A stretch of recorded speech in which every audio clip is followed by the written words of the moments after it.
राधे राधे, जय श्री कृष्णा। कैसे हैं आप लोग? उम्मीद करती हूँ आप लोग स्वस्थ होंगे, मस्त होंगे। आज मैं श्रद्धा संगम चैनल के माध्यम से आप लोगों को भगवान शंकर जी का भजन सुनाने जा रही हूँ। अच्छा लगे तो लाइक और कमेंट जरूर करिएगा। नैहर सिकड़ी के बहानवा शिव जी ले आइने बोला के।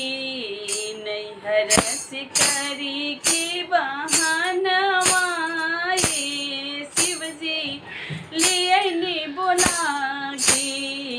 नैहर सिकड़ी के बहानवा शिव जी ले आइने बोला के।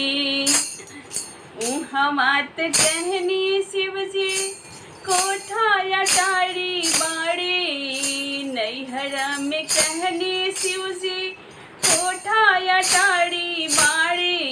यहाँ बाटे टूटले झोपड़िया शिव जी ले आइने बोला के। यहाँ बाटे टूटले झोपड़िया शिव जी ले आइने बोला के। नैहर सिकड़ी के बहानवा शिव जी ले आइने बोला के। नैहर सिकड़ी के बहानवा शिव जी ले आइने बोला के। हमात कहनी शिव जी लड्डू मिठाई बाड़े। हमात कहनी शिव जी लड्डू मिठाई बाड़े।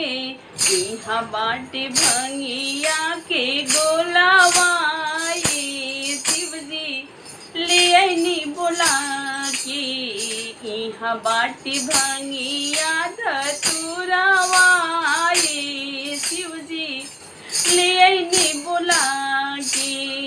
नैहर सिकड़ी के बहानवा शिव जी ले आइने बोला के।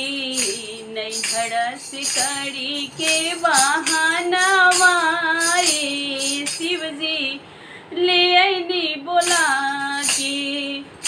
हमात कहनी शिव जी हाथी से घोड़ा बाड़े।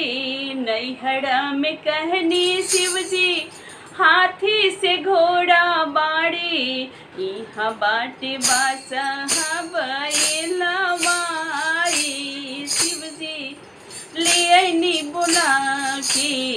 यहाँ बाटे बासहा बैलवा शिव जी ले आइने बोला के।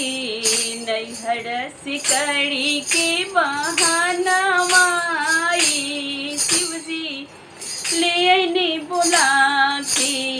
नैहर सिकड़ी के बहानवा शिव जी ले आइने बोला के।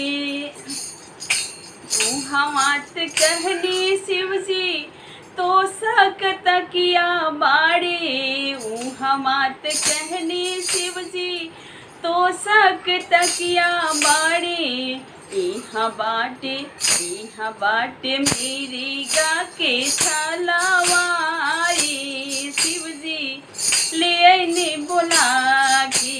यहाँ बाटे मेरी गा के छलावा शिव जी ले आइने बोला के।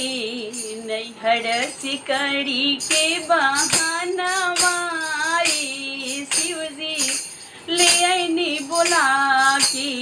नैहर सिकड़ी के बहानवा शिव जी ले आइने बोला के।